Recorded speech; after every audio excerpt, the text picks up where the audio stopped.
Hello, everyone. Hi, welcome to Paranormal Surge. How you doing today, Gwen? I'm good. How are you? I'm hanging in there. Looks like we're going to get another storm again tonight. Wow. That is for sure. Yeah. We have a great guest tonight. Yes, we do. Yes. I'm tongue-tied a little bit. Our guest tonight is Mr. Bill Slevin. I'm going to go ahead and bring him on. Hey. Hey, how you doing? Good. Welcome on. Thank you. Thank you for having me. Mm-hmm. Yeah, we got Vi and Asia and several other people who hadn't piped up yet, but thanks everybody for joining us. And my wife and my manager. Okay, there you go. Well, that's great. Yeah. They're backing you up, so that's great. V is my wife, just to clear it up. He was just talking about you, and it was all good. Yeah. And I talked to Asia earlier today. So. Yeah. It's great when you've got a wife that will back you up and support you there. Mm-hmm. Yeah. She's part of my team, but she doesn't investigate. She's a Reiki master, energy healer. So she works with some of our clients that need energy work. So she'll be part of a case, but she doesn't like the investigating part. Ah. That's okay. She's got her part, and it's important. It is very much so. We are both into the Reiki, so yes. So yeah, she got to deal with me after I'm on investigation. So she didn't put you in the man cave and just shut the door. No. Maybe after she cleanses me and there you go. There she watches after you. So well, for anybody that's watching that does not know even briefly who you are. Hi, Susan. Why don't you tell everybody about you? What would you like us to know? Sure. So I'm a paranormal investigator, researcher, parapsychologist, demonologist, and educator. I've been in the field for just over 36 years now. I'm the founder of, yeah, she always is. I'm the founder of the Paranormal Existence Research Society. That's my team. We're based out of Florida, South Florida, but I have people all throughout Florida, Georgia, Nebraska, New England, the UK, Italy, Greece, and this year we'll be starting in Brazil, where my wife's originally from. So we have a team. Yeah, we have a team we're setting up over there with some amazing people. So it's going to be a really, really interesting experience over there. That's gonna be pretty cool, especially being over to Brazil. Are you going to be able to travel over there and meet with those people as well? I would assume, yeah, at some point. I've met some of them before. They were here for a convention they did in Orlando back in October.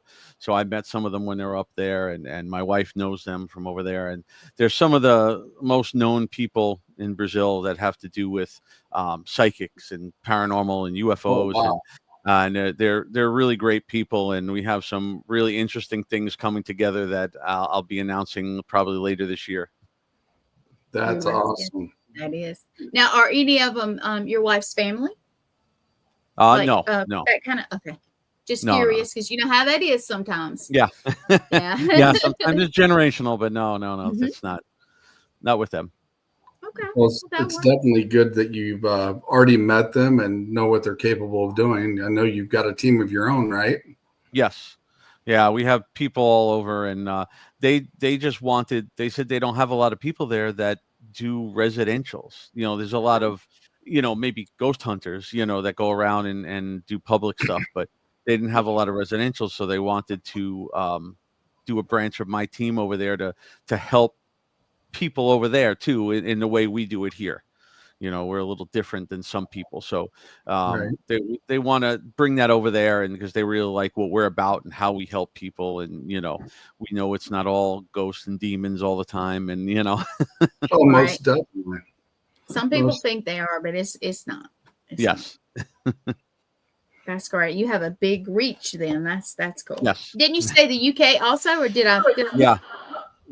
Yeah, I have a team member who travels between Italy, Greece, and the UK, and has people all over, so that when depending on where she is and what she's doing, we have teams running over there.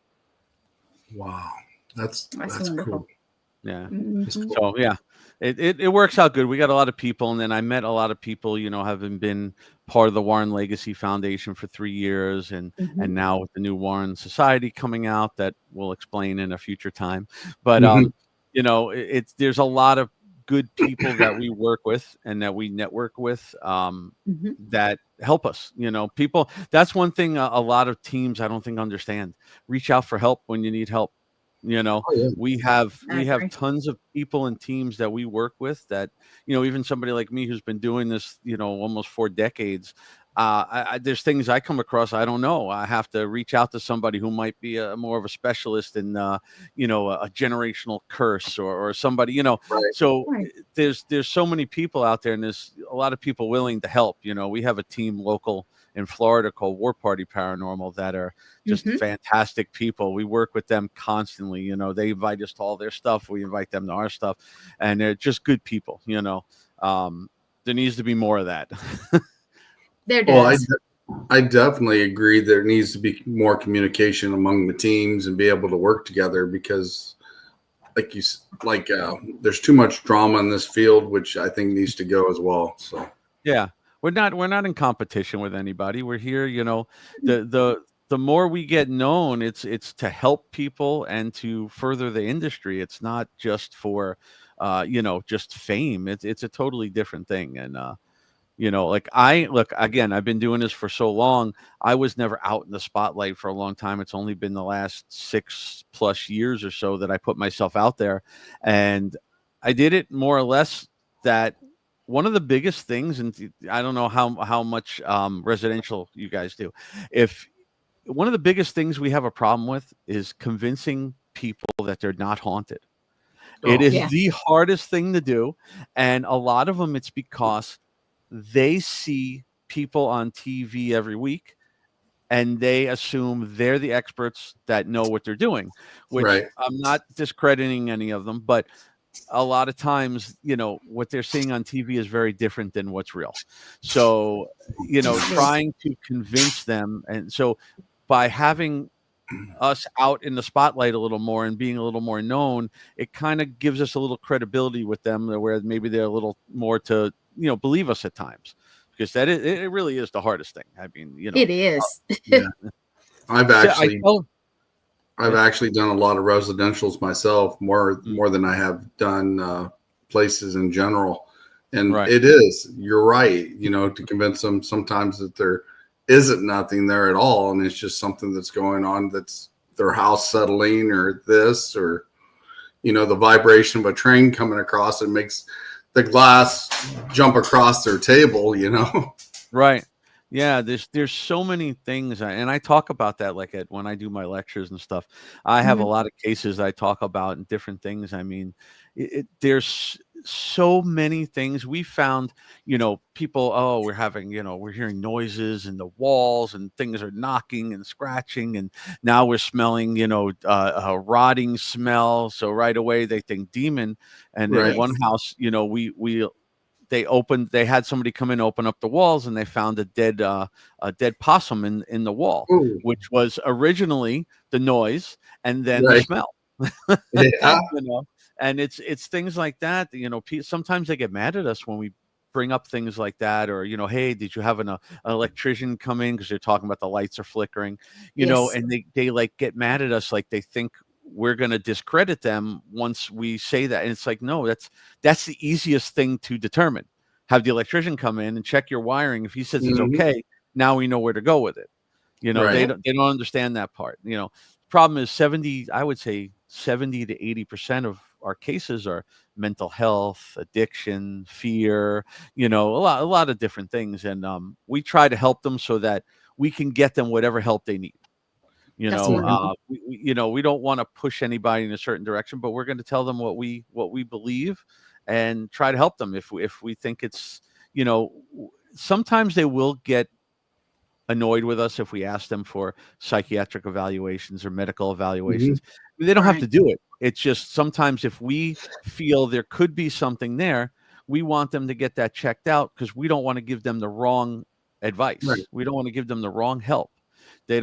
Sometimes they don't understand that, just because you tell us, oh, you happen to be schizophrenic, that doesn't mean we're going to go, there's your problem. Sometimes it's both. Sometimes they're more attacked than other people. They're things attached to them a lot easier. So those are some of the things we deal with a lot. And, it's just that. Have you had a group that has come in before you guys and told them just... Yeah, I see it. Yeah. Let's say things that aren't proven. There you go. Yes. And then you have to come in and clean up. Yeah. A lot of the cases. If a case has come in and they say they have had a team there, we most likely know we're going to have an issue.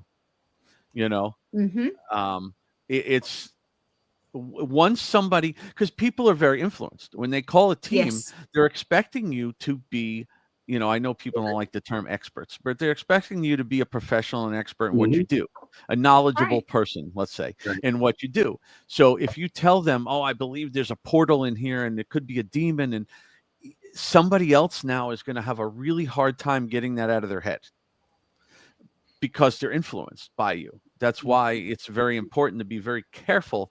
We don't tell clients anything. Like when we do a Zoom call, like say for the initial interview, for the intake, they will never know who on my team is psychic or has certain abilities, because if they know that, okay, this person is one of our best psychics, they're going to stick to every word that person says.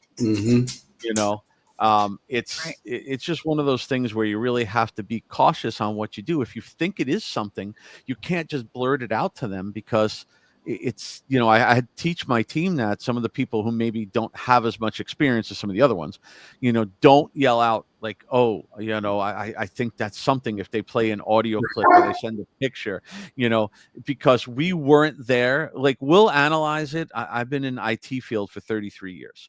So I'm very knowledgeable of how to analyze photos and videos and audio. And, I'm not saying I'm right all the time, but I know how to analyze them and what causes certain things. But if you right away tell them, oh yeah, that's something, then forget trying to get it out of their head ever.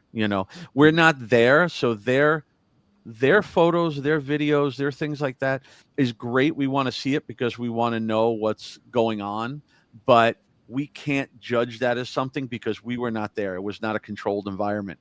We don't know what was going on, who was in the next room, who was outside, Right. So it's one of those things where it's just a little tricky. I would say don't go throwing everything out at the clients, Right. I think you think like I do, you want to go in with your team and then you do your investigation part of it and try to debunk as much as you can of it. Right. So like if they walking across the floor, is that the one that's opening the door, like a floor joist that's out of the way? Or like I said, electrical wiring causing some issues of the flashing lights. You got to start breaking it down where some people just don't do that. Yeah, there's a lot of different things, like even with the equipment, when we go out, when we're in public places, we test a lot of the equipment. We work with things on what sets it off, and there's things even I can't fully explain as a tech sometimes, like a REM pod. We know a REM pod, you have to get in to the field to set it off. Right. Now, of course, a hard vibration will rattle it, but if you push the talk button on a walkie-talkie, it sets off the REM pod. Yes. And I'm assuming it's a signal sending it through the thing that's breaking the field, but I have never been able to fully explain that. It's little things like that you just have to look at. I tell people all the equipment is great, if you want to play around with it, but learn how the equipment works. Just don't buy it and go out and turn it on and see what it does. Learn how it works. Learn what sets it off naturally. So, if it goes off, learn like, what should I do next? Should I change the battery? Should I move the location? Should I do things like that to just test it and learn how it how it operates? That's more important. You can have a million pieces of equipment. I have a ton. It's a very bad thing to be in the paranormal field and be in the technology field. It's real bad. Yeah. Because you want to try everything.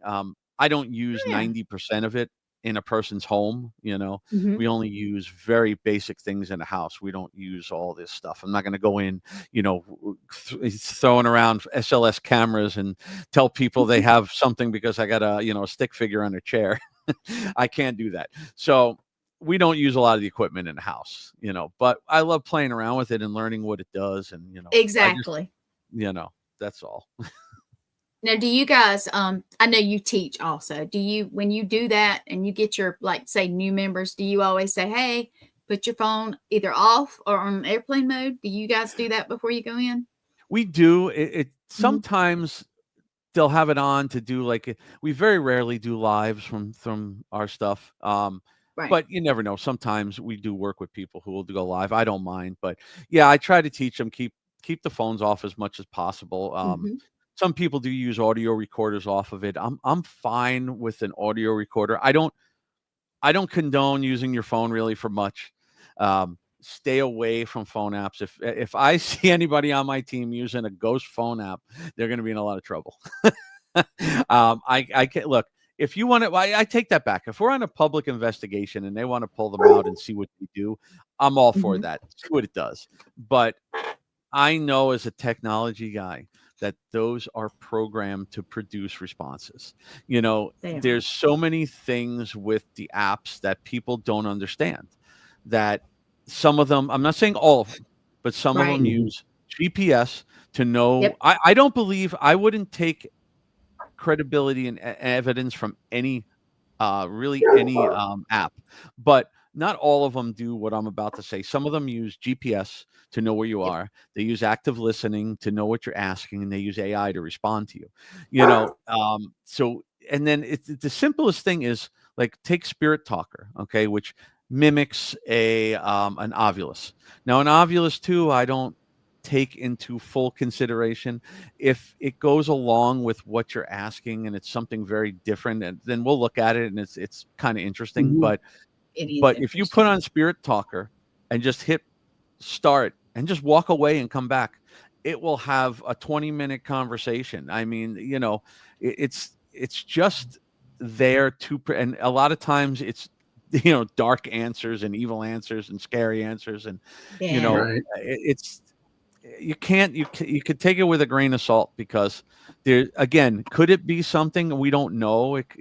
There's times it could be, but like I said, if you sit that there and put it down and just let it run, it will just have conversations with itself. You don't even need to be there. You don't need to be in the room, and it's going to come up with all kind of crazy stuff, and why people think a $3 phone app is going to do something, Right. that great. They wouldn't be selling it for $3, True. I do like to try them, and there is one that honestly, things that I hear without any equipment, I do hear the same voice that I hear with just me, right, on this one app. But I don't rely on that constantly. Now, my favorite thing is a flashlight. Yeah, that's my thing. If look, the thing with the apps, it's like I said, it's not that it can't be. It's just that there's I'm going to go in and debunk for stuff like that, especially when it comes to technology. Right. And I've worked with people who've created apps, not ghost apps, but apps. So I know what apps do, and they're programmed. So the thing is, it's just there's too many negatives against it, to be 100% sure of something. Well, there's nothing 100% sure, but to be for that to come through and say, oh, that was definitely your grandmother, I wouldn't go by the app. I would go more by, a psychic or somebody you have there that's gonna confirm the app. If you have somebody that can sit there and confirm what's coming across the app, that's a little bit of a different story. But but then again, you have to know that person. Is there any piece of machinery or devices that you actually like to use yourself? Audio, EVPs on old audio recorders are just my favorite, because it's the least amount, in my opinion, of interference. Like, I do have a DR60 and I do play around with it, and we have gotten some absolutely amazing captures on the DR60. But you have to understand that 80% of it probably is jumbled garbage that, again, could it be something? It could be something that we just can't make out. Right. But we also know that the recorder has a flaw, and it does make a lot of noise. So if you can decipher the difference between them, I think audio is the best, because a lot of these old audio recorders we use, it's really hard to even get them onto a computer to manipulate them and things like that, where a lot of other stuff you can manipulate and you can alter. Like I said, you can sit there with a REM pod and you don't know if somebody's standing behind the person pushing the walkie-talkie button, and setting it off. You have no idea. So audio, I think, is the best. How about cassette audio, the old? Yeah, I have some of them. I'd love to get my hands on some of them. Yeah. The only problem you have with cassettes is it's hard to buy new ones, and you really need to use new tapes every time, because once you erase them, there's particles of there sometimes still on the tape that could come through. That could make it a little tricky. Them, but sometimes they're a little pricey. Now, how about the old-fashioned Polaroid pictures? Have you tried? I love those. Those are great. Those are great. But those are expensive too. Oh yeah, exactly. Photos are good. It's just again, it's knowing how to use it and what to look for and what causes things. So it's just learn the equipment. You'll have a great time. I look at it this way: would you rather? This is a question that some people just don't like to answer. But would you rather just capture everything and not know what it is, or get that one or two good captures that really could be something. There's a big difference, like we were saying, I was joking with you before about orbs. So, Yeah.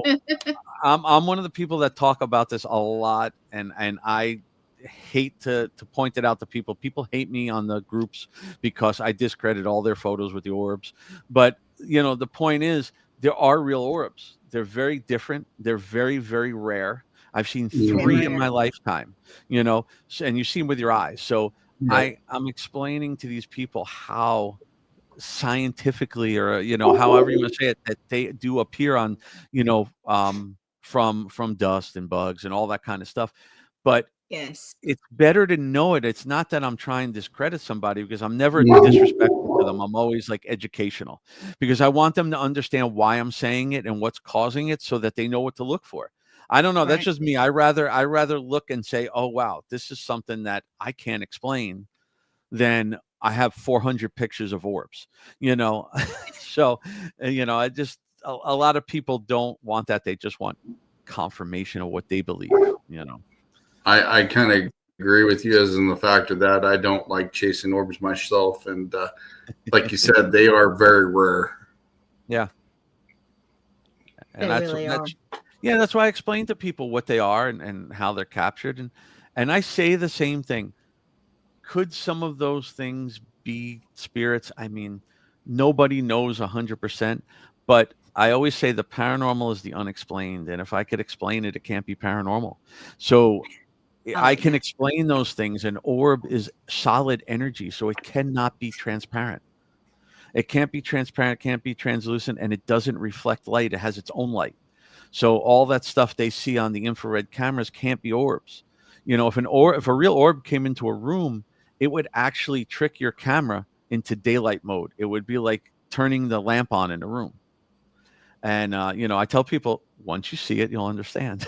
I had that happen one time, and it took me a little bit to figure out that is what had happened, because we weren't seeing the orb. We were seeing, like I said, I have seen, I believe, that one. And now I have evidence, like a lot of folks, I have evidence sitting in the computer and everything, just waiting. And but that I did that one time, and that was what triggered it. And somebody brought that to my attention. Well, it flipped it, maybe. The problem is TV, YouTube, and even like ghost tours and stuff. They promote orbs a lot, and I have nothing against it. There's two things. There's paranormal entertainment. There's two different things. Yes. And I understand that you go on a ghost tour, and the more people capture orbs on the ghost tour and show all their friends, the more people are going to come to the tour, which is fine. And I understand it, but I'm just never going to lie to them. When people come up, people come up, like when I'm doing a show, I'm a guest at a convention or something, and they come up to me, and I see them, like they're waiting in line behind people, and I see them like scrolling through their phone. I'm like, and you're like, phone. And they'll come up and you'll be like, orbs. yes, they're like, hey, I want your opinion, and I cover their phone, and I go, I'm gonna be very honest with you. So just understand that if you're ready to accept what I'm gonna say, I'll look at it, but I'm gonna be very honest with you. Of course, sometimes it's hard if you get a young kid that's all excited and running up going, look what I got. I can't that excitement. I can't do it. Yeah, I can't do it. You don't want to detour his intentions on probably being a paranormal investigator in the future. Right. I want them to understand what's real, but I can't do that to like a little kid or somebody that I see, that's really excited about something. I can't cut them. I won't tell them that it is something, but I won't tell them that it's not. I'll just say that's an interesting picture, or maybe something, I'll go along with something, but I will tell them if I think it's something for sure, But the groups, the Facebook groups, those are the only people I think you'll find out there that talk crap about me. Is some of those groups, they really don't like me. If they're talking crap about you, maybe they're a little bit jealous. Or you're doing something right. Or you're doing something. Yes. I'm discrediting their photos, and they all get worked up, and I understand. I stepped way back. I used to be on those groups a lot because I wanted to help people. And honestly, I've gotten a lot of cases through those groups, because, oh my God, some of the things people tell people. I've seen people on there where, oh God, it does. It's not even the person, it's the people that are giving them advice that is the worst things I've ever heard in my life. I've seen people come on there and post pictures and somebody's like, oh my God, that's a demon. Get your family out of the house. You're going to scare the crap out of them. Right. And but then sometimes you get people that are like the original person going, wow, that would be cool. No, it wouldn't really. No, but, it would not. It definitely would not. But I've had people that wound up being clients because I had to go and DM them and say, listen, I'm not trying to be rude, but don't listen to these people. I got people telling them, hey, go out and buy paranormal equipment and try to communicate with it. No, don't do that.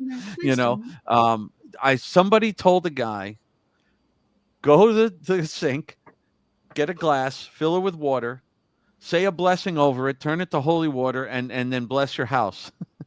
It doesn't quite work like that. It's not that easy. No. No. That's not really holy water, and that's doesn't work the same way. What the part that they don't, and the part they don't realize with that, and this is coming from somebody being a demonologist for 30 years. If you have holy water, let's say you went and got real holy water, legit, and you think there's something in your house, and you start blessing the house and saying prayers with it. If that is something demonic, which is rare, but if it is something demonic, right, it's now going to come out. And what are you going to do? It's not going to go away because you threw holy water. It's now going to come out, and you're going to have to deal with it, and that's not a good idea. It's not going to be happy about the holy water either. So yeah, there you go. Yeah, exactly. Yeah, most definitely. I mean, you're just aggravating the problem if it is there. And like you said, it's a rare occasion that a demon would be there to begin with. But like you said, if it was, you're just making a big issue right there. Right. That's something we do to find out if it is. So you don't want to do that. It's definitely not a good idea. But, there's a lot of mixed things out there from people, And the Ouija board. Oh, wow. Yeah. But it's all good. Like I said, I don't like that people are lying out there on show like YouTube things and stuff where they're making all false statements up because it is confusing people, but like the shows and everything too. I tell people, a TV show, any of them, some of them are real investigators. They're in real haunted locations. They're using real equipment. So it's not like they can't get anything, but I know a specific show that I'm not going to name that I know they take 22 days to film an episode. So all that time, a lot of it is interviews and things and whatever, but there's multiple nights inside the place. So they're going to take that and cut it up into their 45 minutes, and give you all the best things. People don't understand. We go out in 10, 12 hours sometimes and get nothing. You need a lot of patience to really be in this field. You get a lot of nothing time. That's true. That's one of the things when I like to do when I go out on investigations. If I go live, what you see is what we're seeing live, and then you have a chance to comment. Say, hey, what was that just went by? So then I could debunk it if I didn't see it or they seen it. And it's authentic right there. There's no second guessing it. That's one of the things I like to do because, going back and editing it. No, I don't do that either. Yeah. And, if you're live doing it, you have people that can see some things that you can't see that could actually say, well, no, something fell over there. You didn't see it. So now that's what that noise was.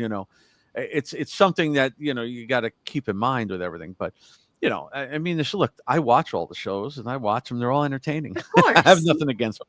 I've been on some shows, but I'm not going to go on and fake stuff. I'm not going to go on and do that, But see, I like doing lives, but because you can different views, different people. But we even do it for classes, and I think it's great because we like the last one we did. We had somebody say, "Hey, that cabinet over there, it opened," and we were all we didn't see it, we didn't hear it. Shawn, do you remember that it just opened? And that was one of the things that we didn't tell anybody that would happen in the house. The cabinet would open. And sometimes if it would close. But they saw it and they were like, oh, and some of them got really excited. But that's cool. The fresh meat excitement, or as we call them, bait sometimes, we jokingly, and they go, what? I tell people too, the best evidence isn't captured. It's always when the camera's not running, the battery died. You shut everything off. It happens a lot. It really does. It's frustrating. What if you're afterwards you're sitting there and everybody's having, hey Lee, that's our CEO, Lee Triana. Hey, that's my sis. So what if you're sitting there afterwards and everybody's cooling off and having a water, my case Dr. Pepper. And then something happens and there's nothing on. And everybody goes, did that just happen? Did that just happen? Yes, it did. Of course it did. Yeah, exactly. Or it happens when you're starting to set up and get ready and everything happens then. And then you don't, nothing's on. Yeah. Happens a lot. It really does. I mean, and there's days like we have this place. I'll just say, I can't say what it is. It's just because it's it was a psychiatric facility. And we've been investigating it recently multiple times, and it's amazing. Sometimes we have a lot of activity, and sometimes we have absolutely nothing. nothing. I'll tell you a funny story with my wife. Like I said, she doesn't come to investigate, but we were going to this place, and she knows that we have full access to this place. So she knows, like you guys know, obviously, what the Estes method is with spirit box. Yeah. So do you know the Delco experiment with the Delco goggles? Yes. Okay. So I'm good friends with Mike Del Coro. So I've had those goggles for a while, and they're great. So she's seen the videos like of us doing this, and she said, I don't fully believe that the person can't hear you, and I don't believe that the voices coming through aren't just from the radio, which is understandable. A lot of people say, so I'm honored to be on. Thank you. So she said one night, she goes, I want to come and I want to do that. She goes, I'm not staying all night, but I want to come and do that. And I was like, all right, and I use the real stuff. I have Vic Firth headphones, that are real noise canceling headphones. And I use the S box from Ghost Stop. It's just, I like it. It's a lot louder. It has a lot of different features to it. I like. Right. She was kind of blown away by it. She said she could not believe, and she was right. She could not hear. You can hear some mumbling sometimes, but nothing that you can make out what we're asking or what we're saying. And she was surprised by the voices that she was hearing. And then when she talked to us and watched some of it back, the direct responses that she had to our questions kind of surprised her, But the strange thing about that was we were having a lot of activity, and then she left, and then a bunch of us stayed there for like another few hours. And when I tell you, we had absolutely nothing at all happen after she left. I actually got nervous. No, I got nervous. I said, holy crap, I followed her home, I followed her home. I'm like, oh no. But nothing went on. And like my recorder, and again, with the DR60s, like I said, you get a lot of static. And you get a lot, and we were getting a lot all night. When she left, I did not get one speck on there. Like every, how they record by they only record when they hear something, they're on voice activation. So if it gets nothing, even when it doesn't get that static, you'll just hear question after question after question. And that's what it was doing the rest of the night. There was not even a second in between. It wasn't capturing anything. It was like once she left, everything shut up. So that needs to go more. So So that kind of leads me to an interesting question since you brought that up, because my mentor is a Reiki master and she's taught me stuff in Reiki as well. And we'd be at certain locations and nobody would get a response when me and her are around. But when we left, they would start getting responses. Do you think it's because of the people, the way we are with our energy? Yeah, it could be anybody. I mean, we have that just with team members. You know, you'll have a specific team member there that might get more energy and more responses. That's why we'll say, hey, you ask questions now, or somebody else want to ask questions. Or sometimes it's the person, sometimes it's just they want to only talk to one person, but sometimes it's definitely the energy. Their energy comes in and it collides with the energy of the spirits in there. And sometimes it could be positive or negative, you know. I definitely believe that it can, you know. It's just like, you know, how a lot of people use EM pumps. I'm a little tossed with that, you know, because what you're doing is you're pumping the room full of EMF energy, which is what they use to communicate. So if you pump the room full of energy, yes, they have a lot more energy that we believe that they can use to communicate with. But on the other hand, you have a million devices that are sensitive to EMF energy. So if you pump the room full of energy, all your devices are going to start going off, you know. So it's a little bit of a mix there with that, but people's energy is different, you know. And yeah, I believe that. I believe they can definitely shift the energy in the room. Yeah, you know, but like you left and it died. That's. Oh, I bet she was like, see? Yeah, exactly. I didn't call her at first. I didn't want to scare her and be like, hey, when you get home, you might want to cleanse everything. Because nothing's here anymore and I don't know where it went. Uh-oh. Yeah, most definitely. That's like, yeah, because we actually left the room. It had the opposite effect. When we left the room, they actually started responding to the rest of the team. And it's just when we and her were there, it's like, no.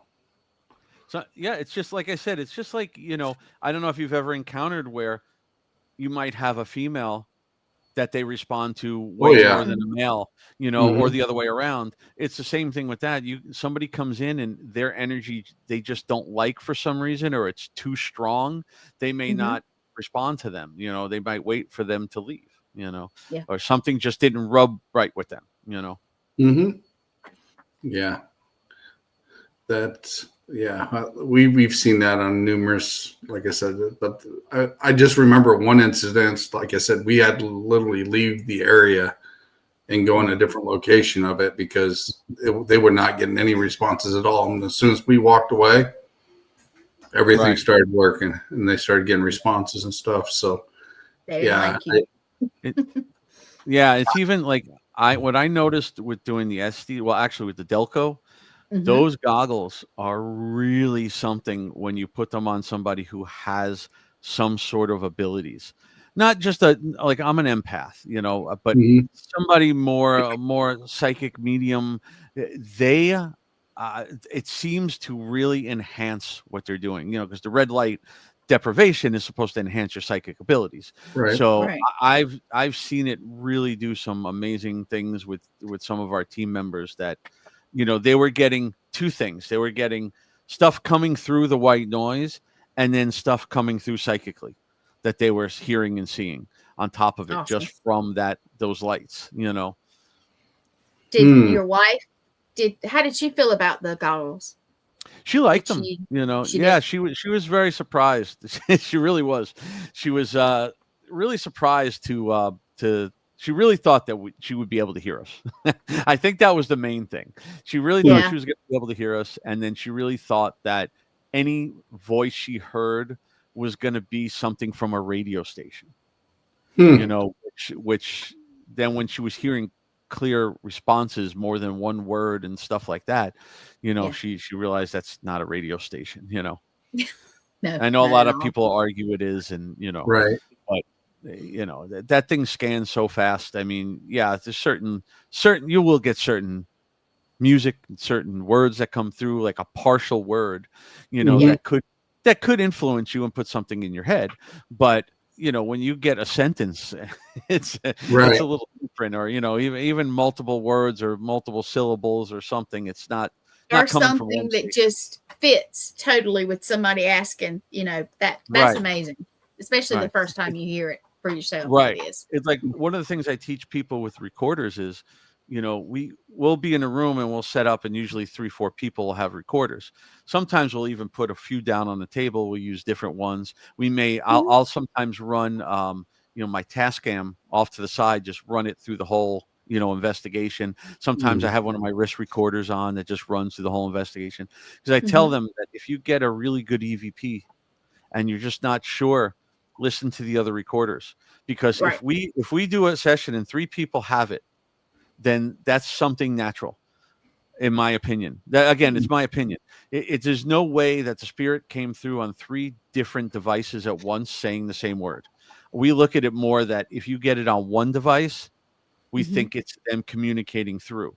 I know some Right. people think differently than me. They think the opposite. But if you get it on multiple devices, like if I have it here and my teammate's a little bit across the room and she gets the same noise or sounds like a word, to me, I'm going to take that as it picked up somebody in the hallway, somebody from the other room, because both of us got it. I can see where you're going with that for sure. Yeah. I mean, yeah. More of a natural side, because how did it come on both recorders? I mean, we have gotten sounds that we couldn't understand through multiple recorders that were slightly different. But if I hear a clear word, I'm going to assume that it was somebody or something from outside or something like that. If it's on both recorders, the same thing, Yeah.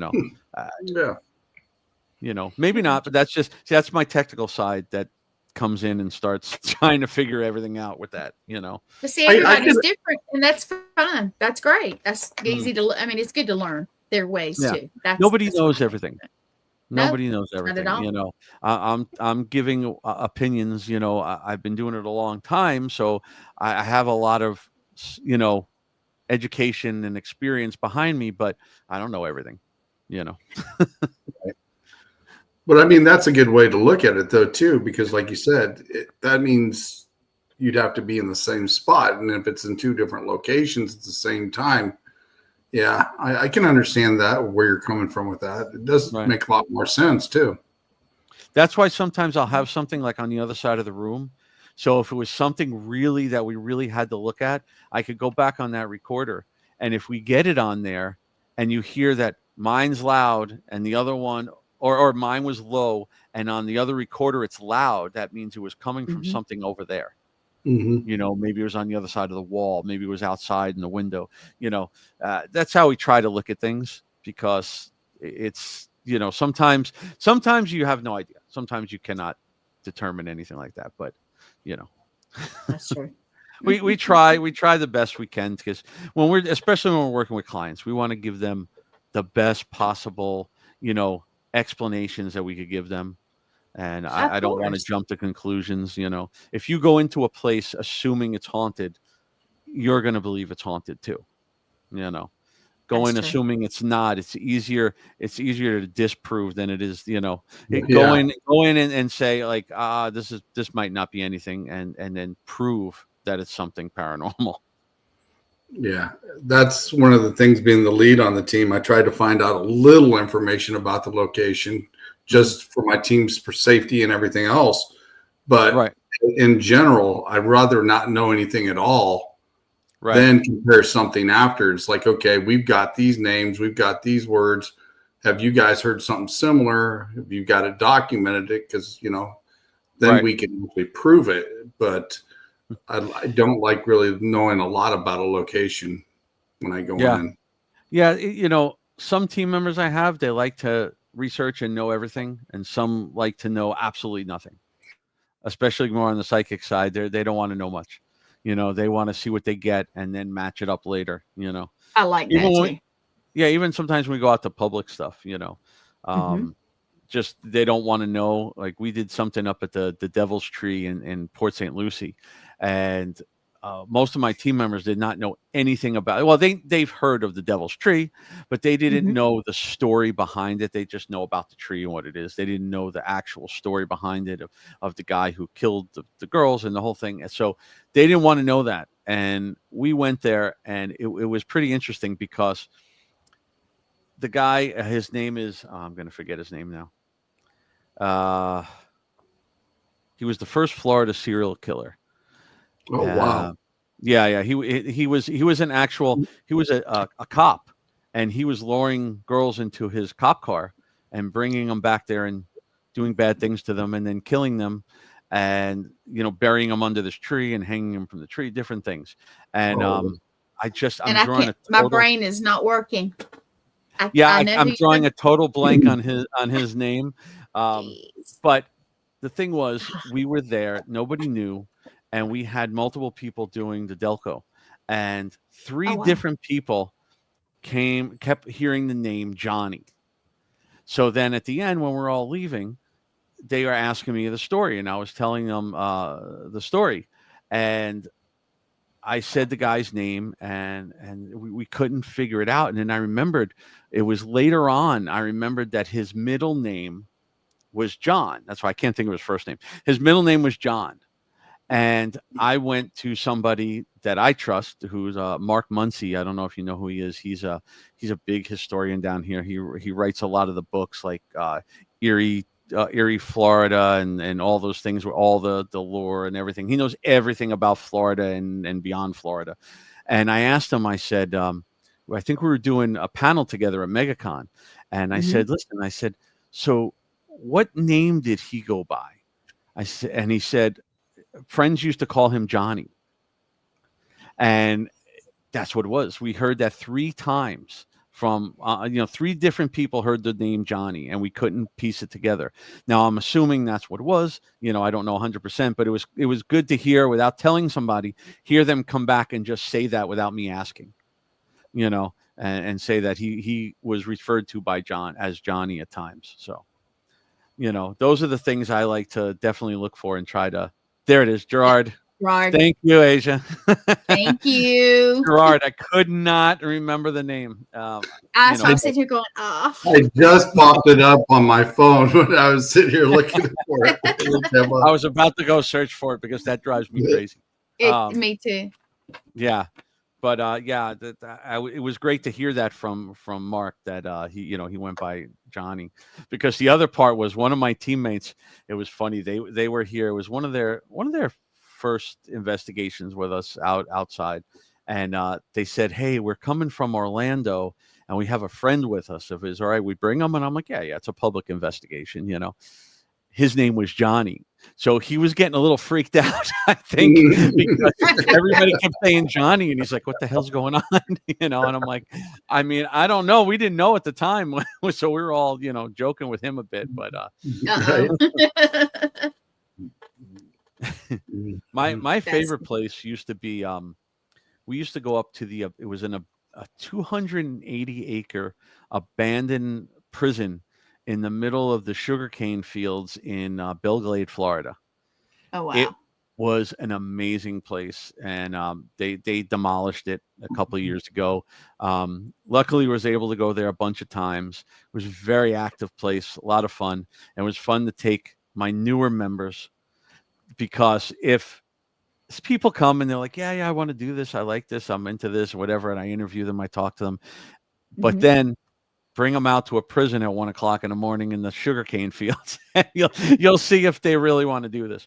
But the place was really, the place was really, really active, and it was a great place. But you know what happens?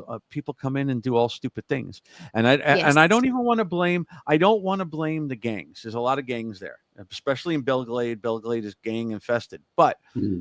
It's not the gangs. That's what people don't understand. The gangs don't want to, like, the last time they shut it down was when it was a bunch of kids went in and they burnt down the church.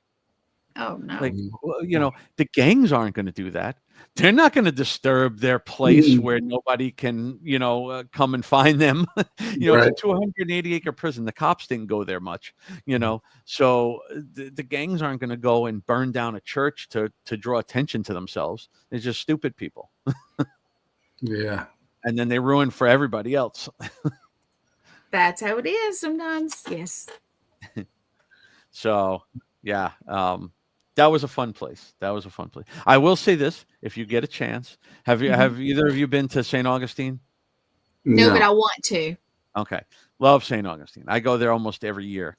My wife will probably say, "No, I don't want to go anymore." She's sick of going. We go every year, like through New Year's and stuff. Just go up. It's a great place to just go and relax.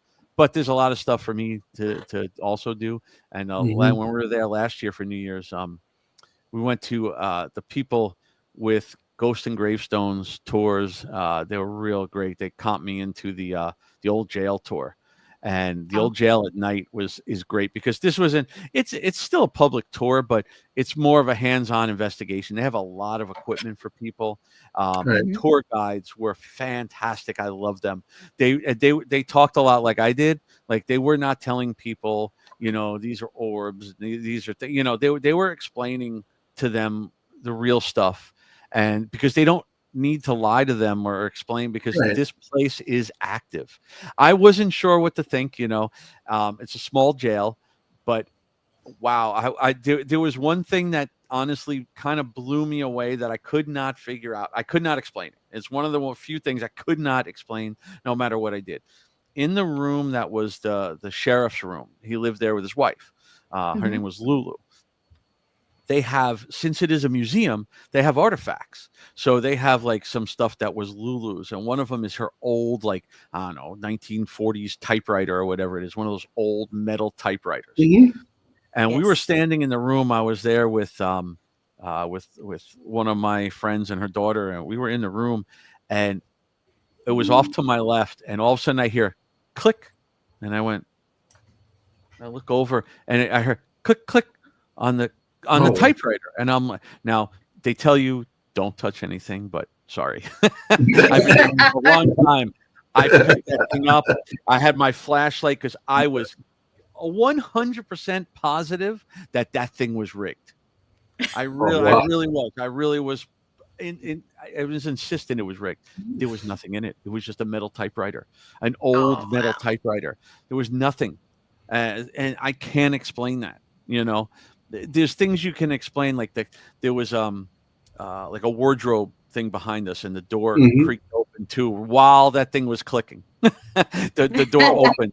Now, again, it was a very interesting coincidence. I don't have it on film because we're facing the other way, and it came behind us. But okay, a door can open from many, many things. They could have opened a door. The draft could have. There's many things that could have. Right. But there is no way that typewriter was clicking.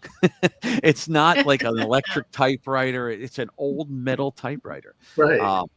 So if you get a chance, go to the nighttime. It's from 12 to 3 in the morning, and it's a really, really good tour. And the people there are really good. They have it looks like they raided the ghost stop because they have so much equipment in there. They have spirit boxes for everybody. They have EMF. They have Ovulus. They have so many different devices, and they have like a portal set up, and they have trip wires in one room, and music, motion music boxes and things set up all over the place. And it's fun. I think they only allow 12 people, and what they do is they split them up, 6 upstairs, 6 downstairs, and then after half the time they flip them. And it's an old, really stone jail, so you can't really hear the people upstairs, especially if you go down, you go into the solitary things. And it was an interesting experience. I went twice while I was up there that week. The other time I called up and I said, hey, can I get in? And they got me in real quick. I was the 13th person. They were real nice about it. They like you. Yeah. It was a lot of fun. And St. Augustine, people say, well, where do you go in St. Augustine? What's haunted? Everything. Go to the grocery store. It's haunted. Yeah. everything there. It's a lot of fun. It is. Did you go to the lighthouse there? I've been on the lighthouse before. I didn't do it then, Again, I'm there on vacation, so my wife doesn't mind if I go out sometimes, but I try not to do too much because I'm on vacation. But if they want to get me in somewhere, I'm going. Of course, you got to do a little. She can say, "Honey, go shopping. I'll go ghost hunting." Yeah. Yeah, it's definitely. I would definitely say the jail. Out of all the things I've been to there, the jail is definitely my top. Gotcha. Yeah, and if you look for people who just want to go on a fun tour, like the Ghost and Gravestones tour, they go on a little trolley. It is a lot of fun. It's commercialized, but it's a lot of fun. And they do take you to the jail. They do take you to. They change it all the time. I think the Wax Museum, and you do learn a lot of history of St. Augustine. It is really good. It's a lot of fun. History. It's not gonna be a big investigative tour like the jail at night, but it's definitely a fun tour. Right. I've been on theirs there and the one down in Key West. Yeah. Key West, another great place. You got to go to Key West. Have you seen Robert the Doll? No, no.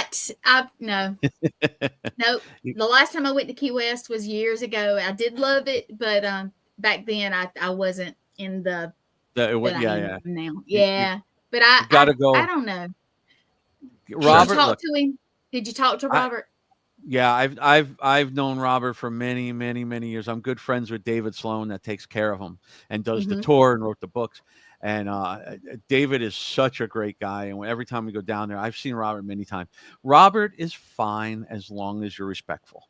Yeah, if you're respectful to him, you have nothing to worry about, really. People get very frightened over it. Just be respectful. David even talks about it now. He says he doesn't truly believe the whole thing about asking permission, but it's like if you see the thing on the wall that says you have to ask permission and you look at it and go, "Oh, that's stupid," that's disrespectful. Right. It's not really about asking the permission. It's about being respectful, but his tour, he's a historian. He knows everything about the Keys. Key West is he knows everything.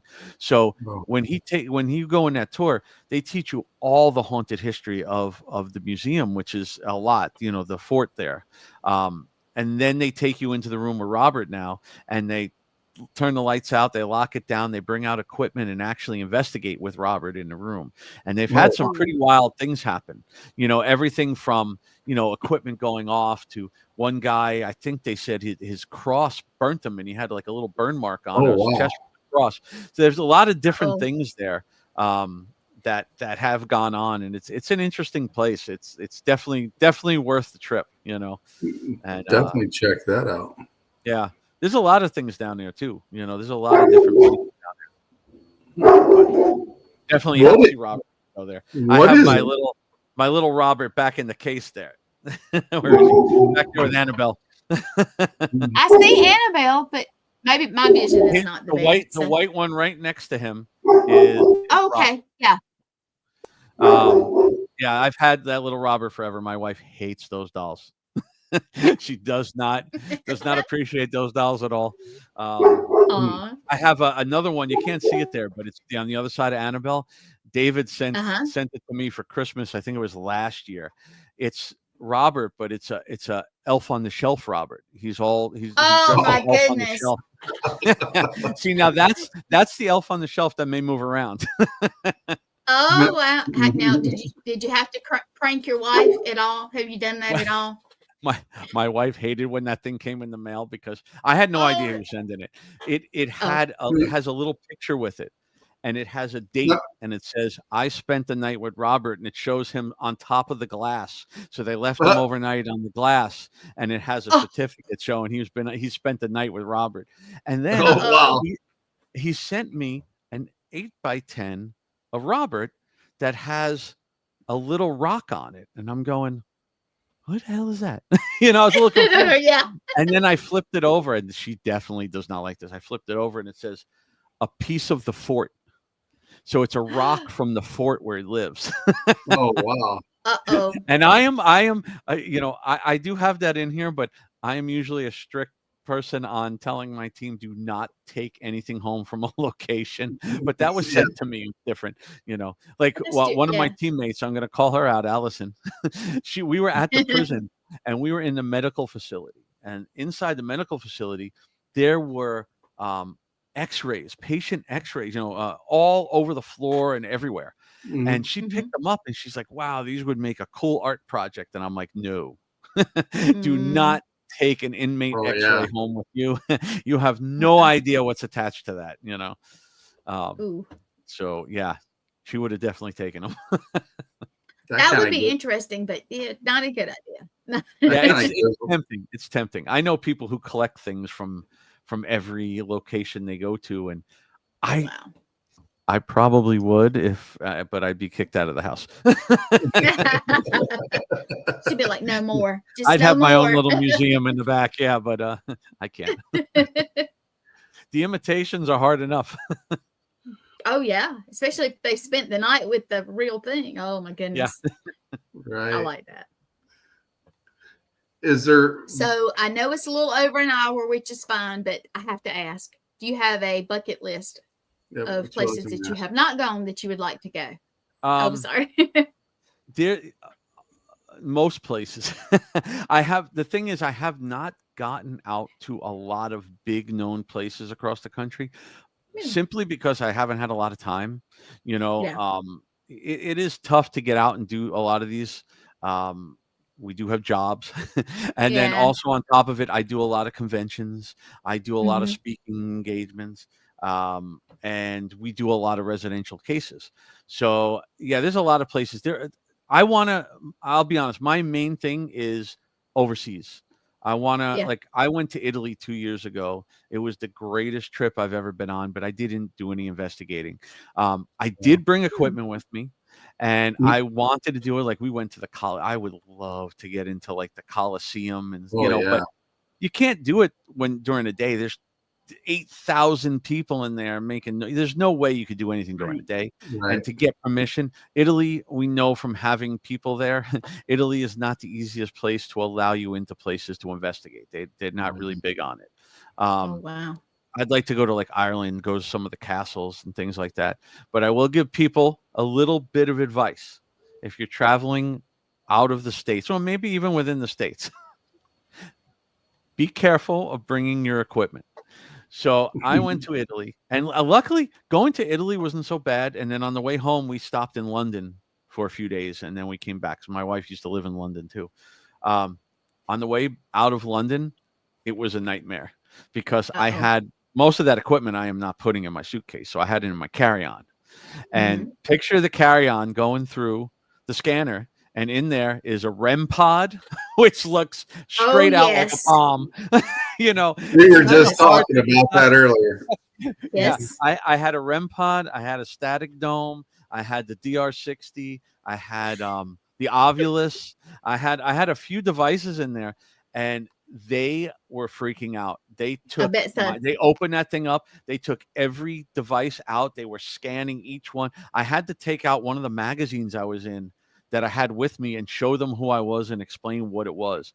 And they kept us there for a while. But at the end, the guy said, I got to remember this. This is a first.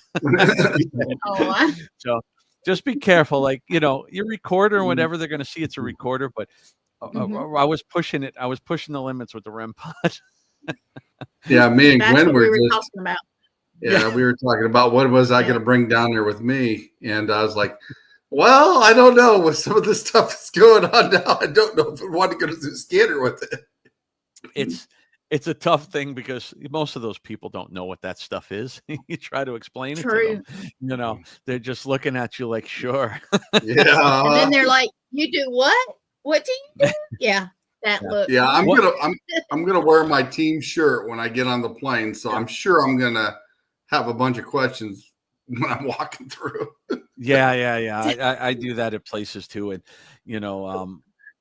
but I really wanted to go to Bobby Mackey's before they tore it down. I never got the opportunity. We were trying to plan a trip with the team to do like Waverly Hills and Bobby's at the same weekend, Mm-hmm. which is a lot, but because they're like 2 hours apart. So I that was one of definitely on my bucket list. I'm a little disappointed it shut down, or not shut down, but they wiped it and they're rebuilding it. And I know they are keeping some of the things there, or whatever.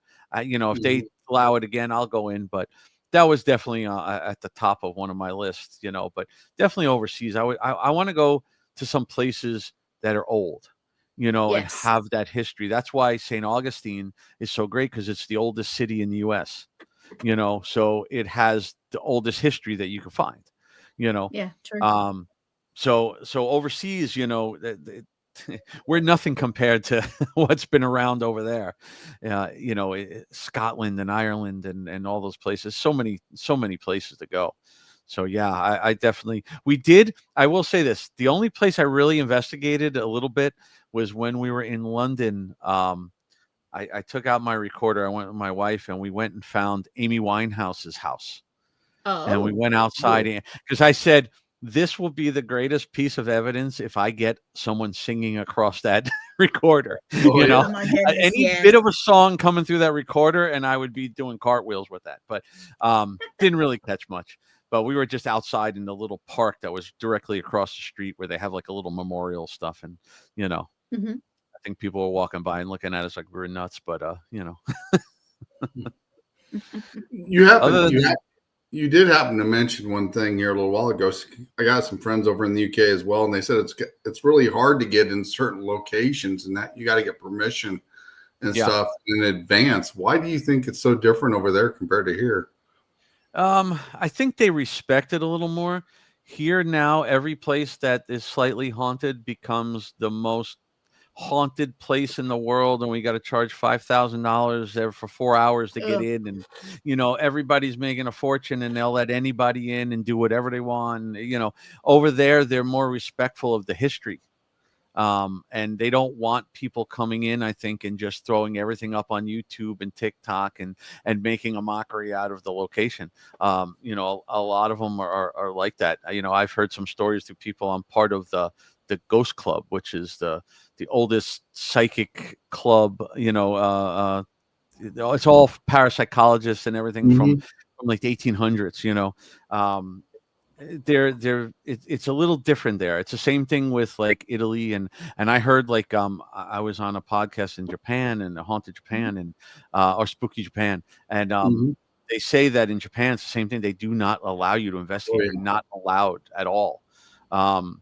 I don't know. It's a different thing there, but it's kind of like a respect to the dead. But I think in the UK and some of these places, they're getting it more of just a respect to the locations. It's too many people. They're becoming, some of these places too, they're becoming oversaturated. What a lot of people don't realize, if 400 people a night are going through a location, it might not be anything haunting from the location. It's all the energy and what people are bringing in there and manifesting it into those places. People don't realize that you could go and have a place that's not haunted and just investigate in it, and you keep investigating. You bring people in and tell them it's haunted, and they investigate, and guess what? There's going to be activity in there.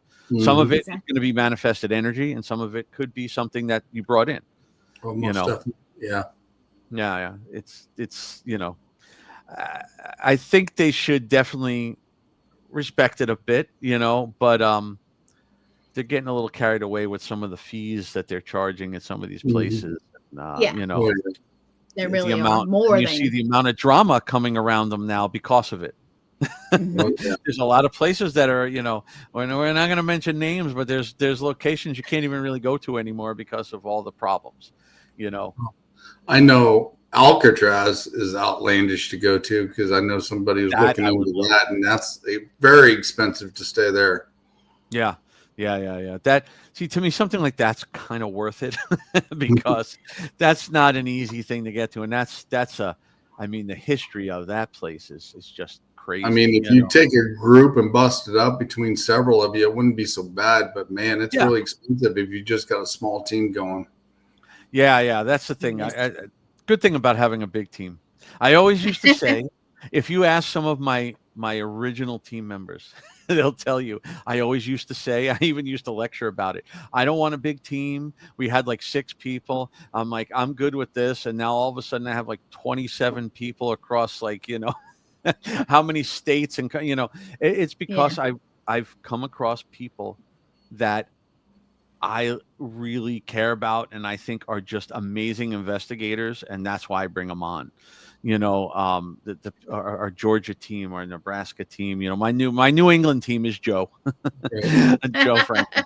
So, he's a team of his own. Okay. He's a team of his own right now. But they're all such amazingly gifted people, and they're really invested in what they're doing and trying to help people the right way. So I don't mind expanding out, because it's not a problem. We don't have drama in our team. We don't do it. I won't allow it. And, we may all watch what goes on out there, but we don't get involved.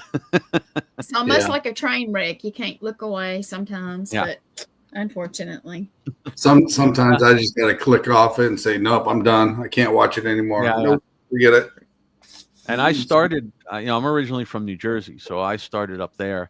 I've been down here since '98, though. So I've been down here a good amount now, and my team, like we were talking about earlier, before we came on, I formed my team because I was tired of dealing with the drama of other teams.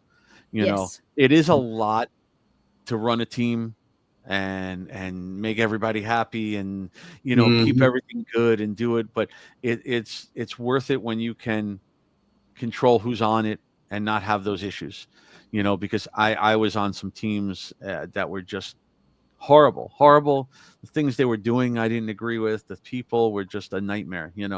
It's competition. It shouldn't be a competition ever. Right.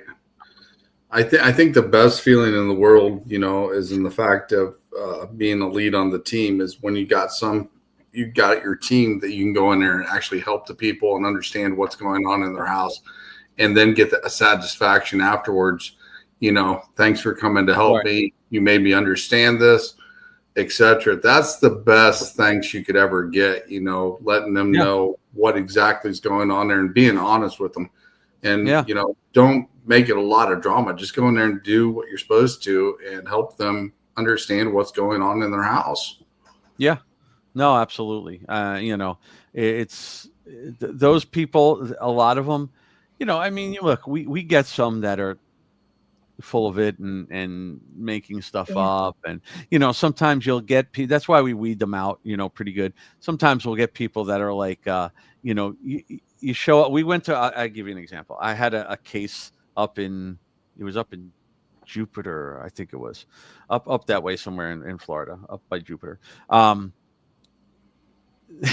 Within a half hour, all of a sudden the doorbell rings and they brought friends over and things like that. It's like, it's not a party, it's not like we're here, like you hired a magician, if they're part of the case and they experience something, by all means bring them so that they could give us some insight on what they experienced or whatever. But we do get that sometimes, but for the most part, you'll see some of the people are frightened, and you want to go in and you want to help them and get out. And what people should understand is they should be happy when we tell them it's nothing. They should be happy that we're telling them that. Some are, Some are, but some are like, oh no. Yeah. So. Oh, sorry. They just, I'm thinking about a case right now where, somebody told them something. I have a lot, And the first thing, I can't tell you the amount of calls I'll get and be like, listen, we believe we have a demon. Oh no. Everybody believes they have a demon. And I've done well over 1,000 residential cases. I get called in by other teams and people to help assess if a case could be demonic, as a demonologist. Right. Yeah. So I've been on many cases where I was called in. I've been on 7 confirmed demonic cases in 36 years. So it's rare. It is out there, but it's rare, Those are frightening things. It does exist. It is real frightening. I never look forward to them. I'll do it to help people, but I definitely do not look forward to those cases. They are some of the things will haunt me for the rest of my life. Honestly, it is scary. That's why we tell people, don't provoke things, don't do things, don't throw holy water around your house, don't do things to if it happens to be something you don't want to deal with it, get somebody to help you. And if you're a team and you're experiencing something that it's not what you normally experience, call somebody like me that does what I do. Call somebody in. Call another team that knows. Like I know the people on War Party. They may call me in if they get something like that, because they may not have the same experience as I've had over these years with the demonic cases. And you want to make sure what it is, because you can endanger yourself, your team, and the client. Yeah. If you don't know what you're doing. And we've had that. We've had people go in and stir stuff up, not even demonic, but stir stuff up because they didn't know what they were doing. You pull out, if you think it's demonic and you pull out sage, that's not going to do anything. No doubt. Yeah. And, the demon's kind of just like taking that in, like, thank you. That's really not going to do anything. Yeah, thanks. Got more? Yeah. And then slap in the face afterwards. Yeah. Yeah, exactly. Oh, wow. And it's like, also I tell teams, when you go in, don't just cleanse the house. Teach the family how to cleanse. Teach them what it is and how to do it correctly, because they need to be able to take care of their own situation. Because if they keep doing some of the things they do in their own lifestyle, they're going to bring it back. They're going to do different things. Like, we've had people that are big, antique collectors. That's fine, but cleanse the stuff. Learn how to cleanse it properly. Just taking sage and burning it and throwing it around the house does nothing. It's about your intent and what you're saying with it, exactly. And just teach them. You got to give them a little education. They got to understand. Sometimes it's about teaching the client how to change their lifestyle. Sometimes it's their lifestyle creating that negative energy in the house. Yeah, the way they talk, the way they manifest it, and it just keeps coming back no matter what. And then you try to explain that to them and have them switch. Yeah, they're just shaking their head. Right. Like in parapsychology, we've learned that there's been a lot of studies that have shown poltergeist activity is actually energy caused by teenagers in the house, especially female teenagers. Yes. A little more on the female side, just because their energy shift is so strong during like puberty that it can actually move things in the house. Yes. And that's why there's so much arguing and so much fighting and so much, sometimes it's a matter of cleansing the energy in the house and things will kind of clear up. And straighten out. We've had people fighting, husbands and wives, parents and kids, and we cleanse the house. We use singing bowls. We use all different types of things, cleansing energy. And all of a sudden, that negative energy goes away. They stop fighting, which is a big deal. So any way that we can help them, any way you can help them is good. Yeah, most definitely. Most definitely. So would you like to tell us anything that you have coming up that you can talk about? I understand that. Sure. There's still a lot of things I'm not saying yet that aren't 100% confirmed. Exactly. I will be, let's see, I think next Friday night I'm going to be on Bishop Long's podcast. I believe he's only audio with it though, but I believe it's live though. I'm going to be on his podcast. I've known Bishop Long for a long time. I'm going to be at the Connecticut Paracon in July. I think it's 12th and 13th. I'm excited to be up there because there's a lot, like I said, there's so many people going there that I know, but I've never met in person. Yeah, like us or me. Yes. Shawn, I'm not sure yet. Yeah. Pretty much almost everybody. I mean, I know Joe. Most of the other people there I know for years and years, but I've never met them in person, So I do have UltraCon in, I'm going to get the dates wrong. UltraCon is in West Palm Beach in September. I believe it's like the 19th or 20th that weekend. I'm going to get yelled at if I say the wrong dates. So I have that coming up. There's going to be a bunch of other things. I just I just can't confirm it yet. I'm just waiting for confirmations on dates and everything. Right. You know, so that's I think that's everything I have right now, just set. But I'm excited, you know, and like I said, I got 2 big projects that are coming up. One that does involve, you know, the Warrens, and Joe Frankie, and all that, and the other one is with the team in Brazil.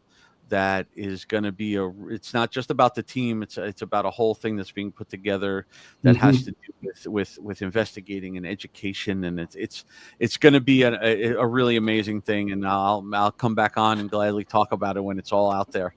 Yeah, we'd love to have you. Sure. For sure. Did Gwen freeze up? I think Gwen froze up a little bit. There she is. She's back. But yeah, we'd love to have you back on in the future, especially when you get all the information ready to go. Yeah, sure. Anytime. You know, like I said, when we're ready with the other thing, we could get me and Joe together. Awesome. We'll come on and talk about that. That'd be cool. Yes. That'd definitely yes, be please. Cool. That would be cool. Yes. And that will be definitely before the in Asia. Anytime you want to come on, you come on too. Yeah.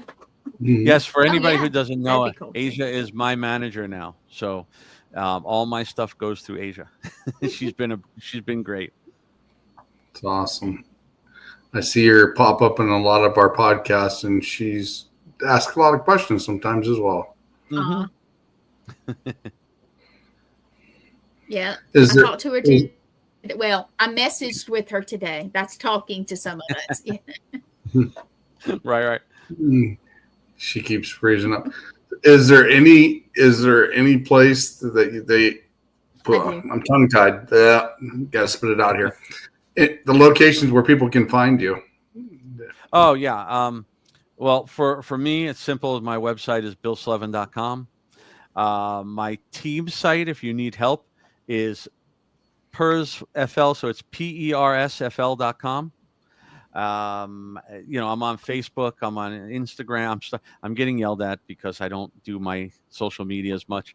I'm on Facebook a lot, but I do have Instagram. I do have TikTok that I'm starting up. And that's right. I will announce this because I got to keep announcing it. It pushes me. Sometime this year, I will be launching my YouTube channel. My YouTube channel, I've been yelled at for many, many years from my wife, from my friends, from fans when I'm at conventions and stuff, all getting mad why I don't have a YouTube channel. It will not be a weekly investigation.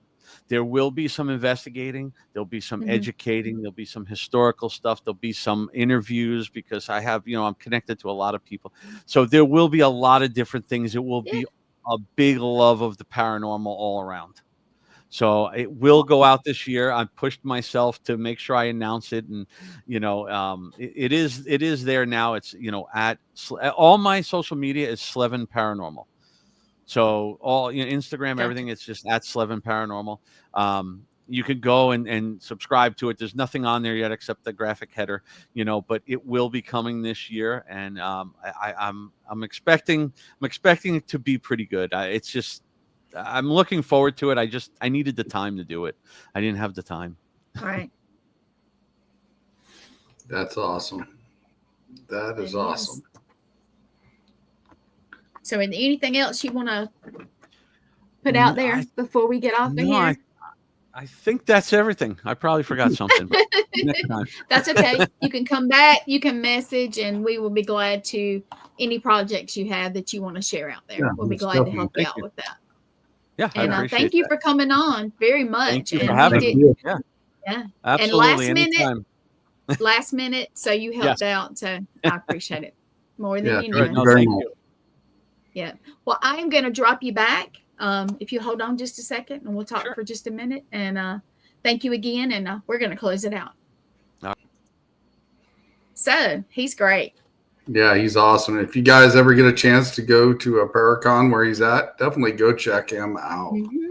Yes, do. And he's got some projects coming up that we're going to help announce for him too. And hopefully him and his friends will come on and help us, you know, put it out there for him. Most definitely. Like I said, he's a great guy, and he's wanting to help the people, and he doesn't do a lot of the drama, which is great. And he's willing to work with everybody, and that's awesome. And that's hard to find sometimes in this field. So it is. Yeah, that's something that's really impressive. So yeah, definitely go check out Bill at some of the Paracons if you get a chance. Absolutely. So you have anything to announce? Well, this week I have Mr. Blaine Rohan. He'll be my guest this week on Eternal X Wolfpack Paranormal. And then the following week, we'll have a guest before I actually take off, and I'll be coming down to South Carolina to visit you guys. So you will. You'll be coming to our powwow, so that'll be cool.